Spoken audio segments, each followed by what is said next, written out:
Hey, what's going on, everybody? Sorry again about missing class on Friday. Um, I, I don't know what's going on with me, these sicknesses over this last month or so, but hopefully this is it. My plan is to be back on Monday. Started me on some fresh new antibiotics, so fingers crossed I'll be good to go. All right, so I did want to upload this video just to wrap up chapter 18 with what I was going to do with you guys in class on Friday.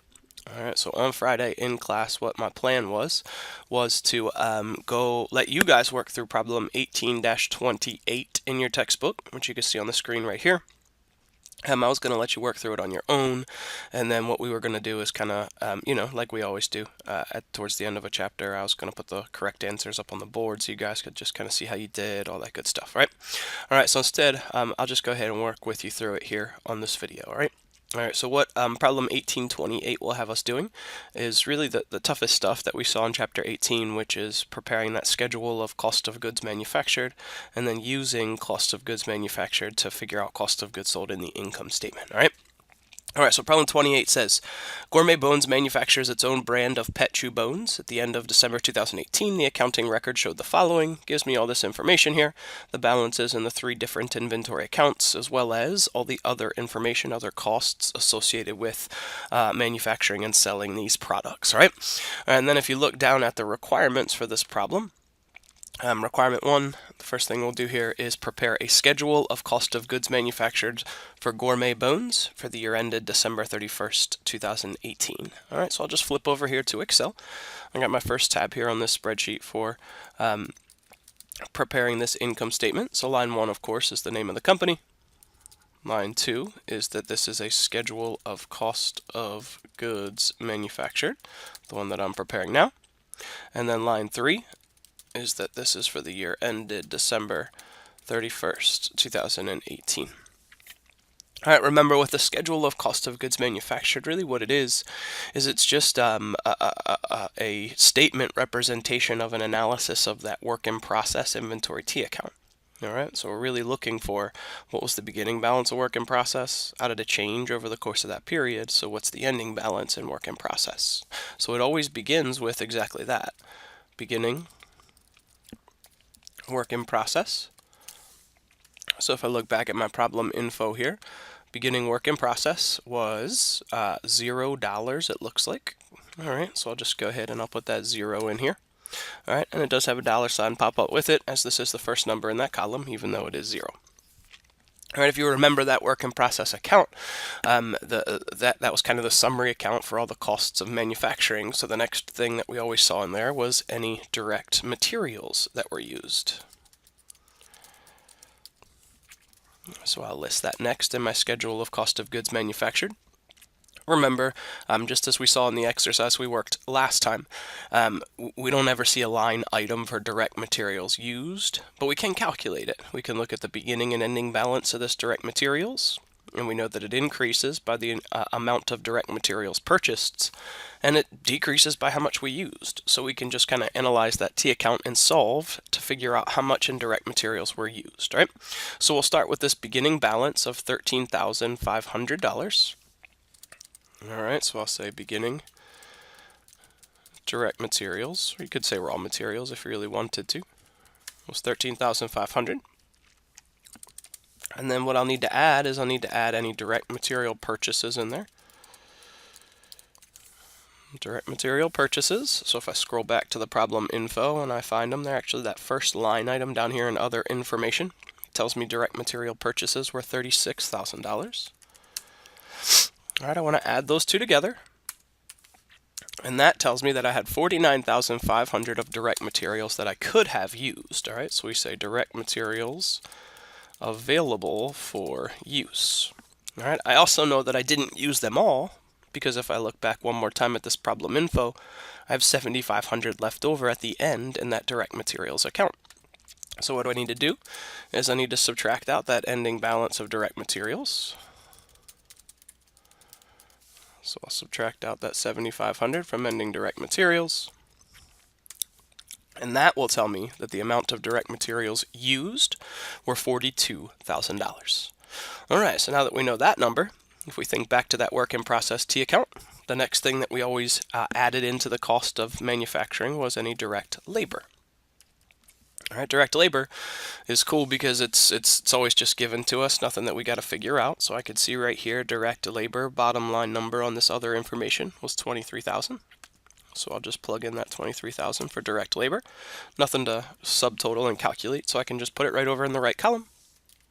And the last thing that we need is any manufacturing overhead that we would include here for Gourmet Bones for the year ended December 31st, 2018. All right, remember there isn't a line item for manufacturing overhead.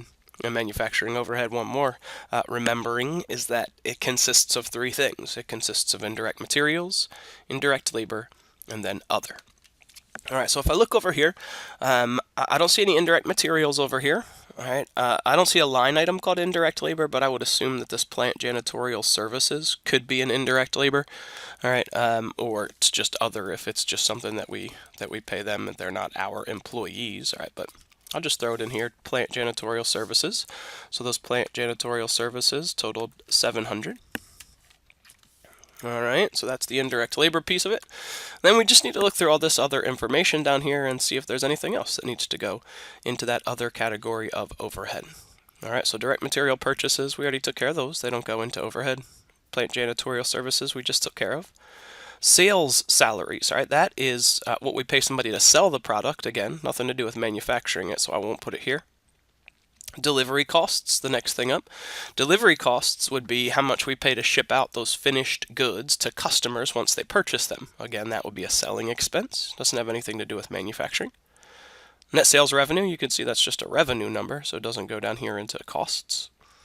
Utilities for the plant. All right, so now we're talking. Remember, manufacturing overhead are these things that have to do with the plant or manufacturing, so utilities for the plant of 1,300, they would be included here.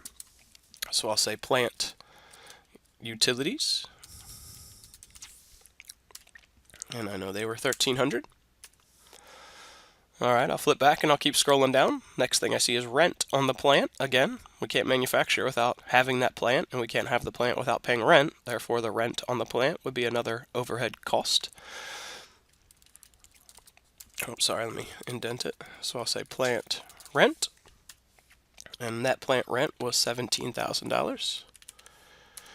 All right, so let me just look back over there and make sure there's nothing else. This customer service hotline costs, that would be a selling expense, something that we're paying for to help the customers who've already purchased these products. Doesn't have anything to do with manufacturing.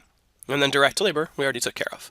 All right, so that tells us we should be done with manufacturing overhead. So I just want to add those three together. And that will tell me that the total cost of overhead is $19,000. All right, so then the next step is just to add all of these manufacturing costs together to determine what the total manufacturing costs are. All right, remember, even though it's zero this time, we do always include the beginning balance of work in process in this calculation as well. So it would be that zero plus the direct materials used, plus the direct labor, plus the manufacturing overhead. That gives us total manufacturing costs this time of $84,000. All right, so if you think about it, this is what's all on the debit side. These are all the things that have increased work in process. So we could have finished jobs totaling $84,000, but we know that we didn't because work in process, still had an ending balance here of $3,500. So the amount of jobs that we actually did finish, we'll determine that by subtracting out that ending balance in work in process. So I'll subtract out ending work in process for $3,500, and that will give me my cost of goods manufactured. So my cost of goods manufactured for Gourmet Bones for the year ended December 31st, 2018 is $80,500. All right, great. All right, now remember, we have to do the schedule to support the income statement. And requirement 2 in my problem info down here says to prepare that income statement for the year ended December 31st, 2018. We do have a check figure for us down there, operating income of $23,200. So we will make sure that that's good when we get there. Sorry about that. All right, so for the income statement, remember, it is going to start just as the schedule of cost of goods manufactured started with that 3-line heading. So we got Gourmet Bones. We know this is the income statement. And we know we're doing it for the year ended December 31st, 2018. All right, now remember for our income statement, this is the same income statement we've been doing since Chapter 5 of Accounting 1, with just a little bit of a change as we saw last class for these manufacturing companies in that calculation of cost of goods sold. But it will start with net sales revenue. Net sales revenue, and my net sales revenue, if I look back to my problem info, remember I saw that earlier, it's right here, $107,000. There we go. Got a dollar sign because it is the first number in that column there. And just as I've done since Chapter 5, the next thing I need to do is subtract out cost of goods sold. My problem is for this manufacturing company, I have to calculate cost of goods sold similarly to the way that we calculated direct materials used, except this time what I'll do is I'll analyze that finished goods inventory account. All right, so I'll start off with beginning finished goods. So I know my beginning finished goods, looking at my problem info over here, were 0. All right. I know that finished goods inventory account only increases when we finish a job, and we just determined the total of the cost of those jobs that were finished. Remember, we call that number cost of goods manufactured. We determined that one from this schedule of cost of goods manufactured over here, $80,500. Sorry, I spelled schedule wrong on that tab I just saw. I'll make sure I correct that. All right, so we know the cost of goods manufactured was $80,500. That means that the goods available for sale, the total amount of manufactured items we could have sold, would be that beginning balance plus that cost of goods manufactured, or $80,500 total. All right, I also know that I didn't sell all $80,500 because finished goods ended with a balance of $5,200. So to determine the amount that I did sell, I just have to subtract out that ending balance of finished goods.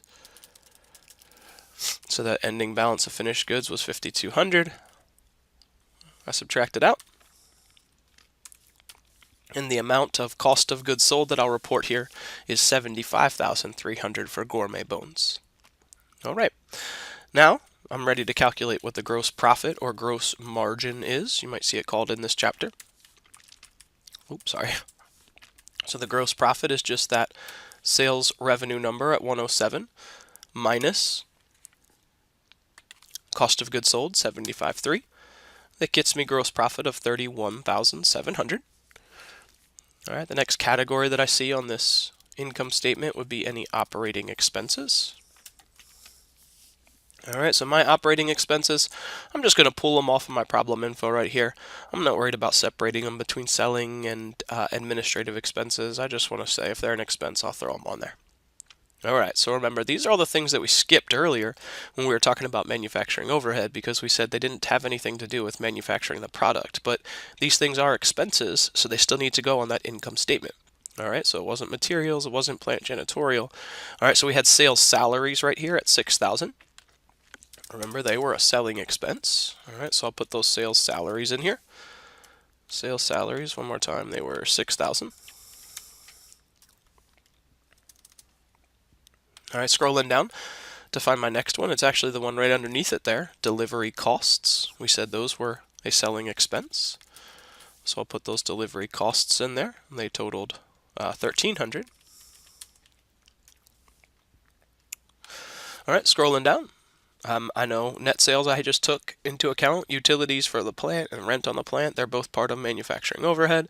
All right, this customer service hotline costs, though, remember, we said that was a hotline that they must have set up for customer service, meaning somebody who's purchased some of our manufacturing products. So that would be an expense of $1,200.